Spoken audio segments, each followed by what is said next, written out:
This is Bloomberg Businessweek with Carol Massar and Tim Stenovec on Bloomberg Radio. When it comes to providing satellite internet from low Earth orbit, pretty much everyone knows about Starlink. It's the SpaceX company that for years has been launching thousands of tiny satellites into space, and that provides connectivity in deserts, war zones, oceans, kind of anywhere that people can't really get a high-speed internet connection. There's another game in town, though, and it comes from none other than Amazon. Project Kuiper, as it's called, is an enormous undertaking in an arena that has had more bankruptcies than successful businesses. Matt Day is technology reporter for Bloomberg News. He spent months reporting this deep dive into Amazon's secretive project and got some amazing access. He joins us from our Seattle bureau this afternoon. First of all, Matt, congratulations on what I know has been the culmination of a huge undertaking. What exactly is Project Kuiper? Kuiper, like you said, it's an effort to challenge Starlink, but it's an effort to provide just an alternative to internet access options for folks who don't have broadband handy. You mentioned cruise ships, airplanes. There's an entire industry already built to serve those constituencies. Amazon thinks they've built a better mousetrap here that can deliver it better from low Earth orbit. Better than Starlink? They think so. Though they don't really break out their competitive stats by name, another Amazonian trait to not really talk about their competition. They clearly do think that they've got a more powerful set of satellites. Starlink originally was set up with kind of a minimum viable satellite product. Their early iterations were just real basic satellites, basic communications satellites, and Amazon clearly is trying to invest in a more powerful device. Isn't Amazon a little late to this? After all, Starlink has the mind share, certainly. They've done this from war zones. They have the SpaceX rockets to actually get the satellites into orbit. Why does Amazon think that they can maybe build a better mousetrap, but actually catch up to what SpaceX has done over the past few years? Yeah, you're right. They may never catch up to SpaceX when it comes to just raw count of satellites. But I think what Amazon is banking on here is that there's not going to be a single winner. You certainly look in the last year for headlines about folks who want to reduce their reliance on Starlink or SpaceX or just Elon Musk, broadly speaking. So I think Amazon, though they haven't put this in the marketing materials, they're likely to get a whole lot of mileage out of the fact that they're just not an Elon Musk company. There's an alternative out there. If Amazon does its job in the next couple of years, that'll be available around the globe. Well, Elon Musk likes to talk about Starlink actually connecting the world, but I'm wondering about Amazon's motivations for Project Kuiper.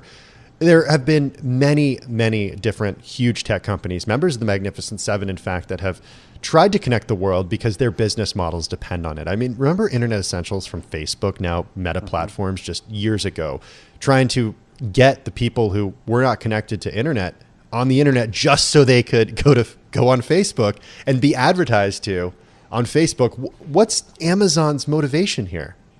So it's definitely similar to what had Facebook and Google kicking around internet. All of their businesses depend on the internet, whether it's their retail site, video streaming.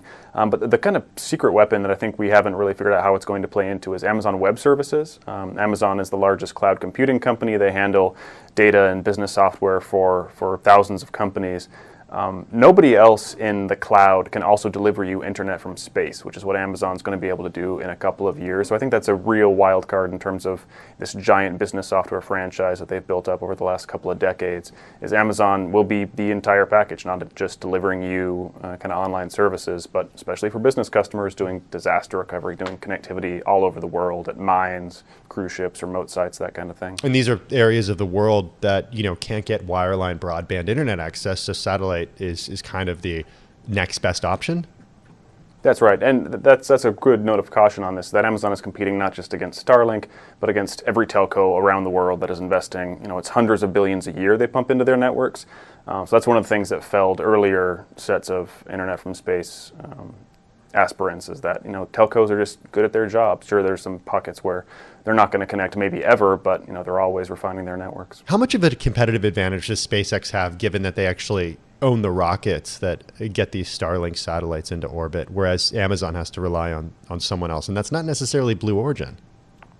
That's right. Amazon has been really hampered by the fact that there is not a whole lot of non-SpaceX rocket launch available. Amazon has the biggest commercial launch deal in history on its books, but their problem is the biggest providers of launch in the United States and in Europe are between Rocket vehicles right now. So they're flying untested stuff. It's going to take a while. Amazon hoped to have some satellites in orbit about a year ago. So they're definitely chasing Starlink, and we saw that they, kind of admitted to that fact recently in signing a deal with SpaceX for a few launches on their Falcon 9 rocket starting in 2025. Keep your friends closer and your enemies closer, I guess. Hey, let's talk a little bit about Blue Origin, just from the perspective of this being a corollary maybe between SpaceX and Starlink. Could Blue Origin ever serve as a launch vehicle for Project Kuiper? Oh, they are. They're already on the list. I think Kuiper has something like 12 launches on Blue Origin's New Glenn rocket, which is supposed to be a massive medium or heavy lift vehicle. The problem there is Blue Origin is years behind bringing that to market. We haven't seen the assembled rocket. Blue Origin has never sent anything to orbit before. So Blue was absolutely one of the launch providers that Amazon's hoping to rely on, but they've kind of gotten let down by that other Jeff Bezos company. Hey, Matt, can you talk a little bit about reporting out this story and the access that you got, speaking to people such as Dave Limp, somebody who's been at Amazon for years at this point and has had his hand in many different parts, including hardware? Yeah, you mentioned Dave Limp. He started at Amazon working on Kindles. He's an old Apple guy. And then suddenly it was bizarre to find myself talking to him about space topics. He's talking about rocket launches and payload fairings and all this technical stuff. But Amazon's really developed an expertise in that. You can go out and check out their, as I did, I guess you can't, but I did check out their R&D facility in suburban Seattle, and they built, an impressive machining shop, and they've got, antenna testing going on, and all this stuff that you just would not think would be anywhere close to Amazon's, core competencies. But if you're willing to spend $10 billion and back a satellite venture, I guess you can find your way there. Does it seem like Amazon has been able to make the hires? I mean, the type of talent that's out there that is, knowledgeable about this stuff is certainly in high demand right now, and they're competing, not just, down the street with Boeing, but they're also competing, down in Hawthorne with SpaceX, and then of course with Blue Origin as well.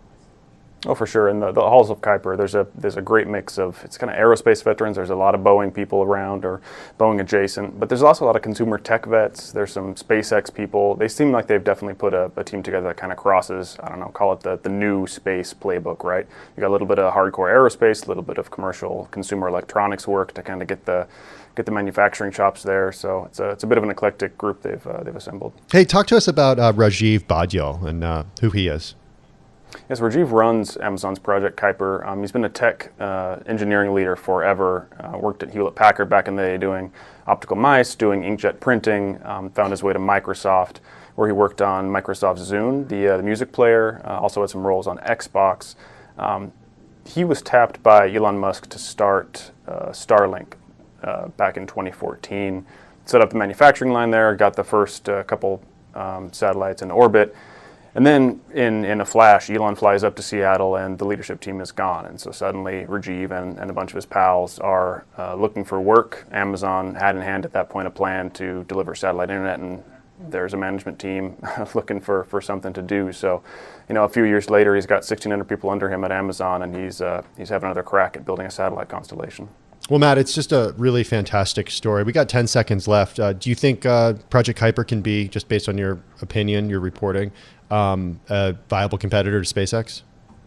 If they figure out manufacturing, they can do it, but that's a really big if. Oh, manufacturing. I mean, Elon Musk is working on manufacturing the Cybertruck right now, and doing anything at scale is in this space is just really, really tough stuff. Hey, again, a fantastic story. I encourage everybody to go check it out. It's among the most read on the Bloomberg terminal today. It's at Bloomberg.com as well. Amazon is spending $10 billion in a challenge to Musk's Starlink. Matt Day, technology reporter for Bloomberg News.